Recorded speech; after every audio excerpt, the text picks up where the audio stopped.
ሰውን ሰው ያረጋው ስራ ባይሆንም ያው እንደዛ ቢል መፈክር ያለው አይዲዮሎጂ ለረጅ አንድ 17 አመት ተከትለን ነበር። እንደዛ መፈክር ስላለን ሰራተኛስ ማህበረሰብ አልፈጠርንም። ያው እንግዲህ አንዳንዴ ስራ የተጋነነ እይታ አለ፣ ግን ብዙ መፈክር ሰውን ሰራተኛ አያረግም።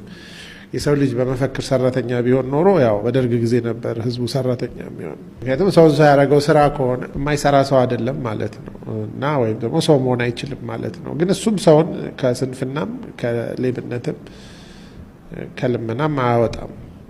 ያው የመፈክር የዘመቻና የስብሰባ ጥቅሙ ትንሽ ነው። ሰውን ከማነሳሳትና አቅጣጫ ከመስጠት ባሻገር ሌላውን ስራ አይተካም። ሰውን ሰው ያረጋው ኦልሬዲ ፈጣሪ ነው፣ ሰው አድርጎ ነው የፈጠረን። ስለዚህ ለመስራት ሁሉ ነገር ተሰጥቶናል።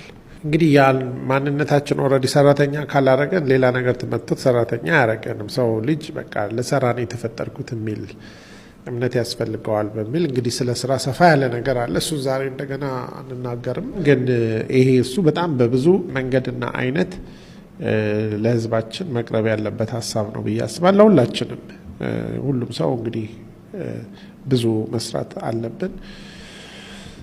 እንግዲህ ስራ የለም ለማለት ስራ ማለቅ አለበት። እንግዲህ ሌላ ሀገር ብዙ የሰሩ ሀገሮች ብዙ ስራ አለ፣ እዛ ነው ስራ ፍለጋ የምንሄደው። ራሱስ ፓራዶክስ፣ ብዙ ስራ ያለበት የተሰራበት ሀገር ስራ ካለ ምንም ያልተሰራበት ወይም ደግሞ ገና ብዙ ያልተሰራበት ሀገር ሞር ስራ ነው እንጂ መኖር ያለበት። ያው በእርግጥ ሌሎች ፋክተሮች አሉ። ስራ እንዲኖር ችግር ብቻ አይበቃም። ያንን ችግር ወደ መፍትሄ ለመለወጥ የሚያስፈልጉ እዛ ላይ የዘረዘርናቸው ነገሮች መሟላት አለባቸው። እንግዲህ እነሱን ሊያሟላልን የሚችል ሰው ከውጭ አይመጣም፣ ራሳችንን ማለት ነው እና ልክ ነው። ጠንከር ያለ ሀሳብ ነው ለማለት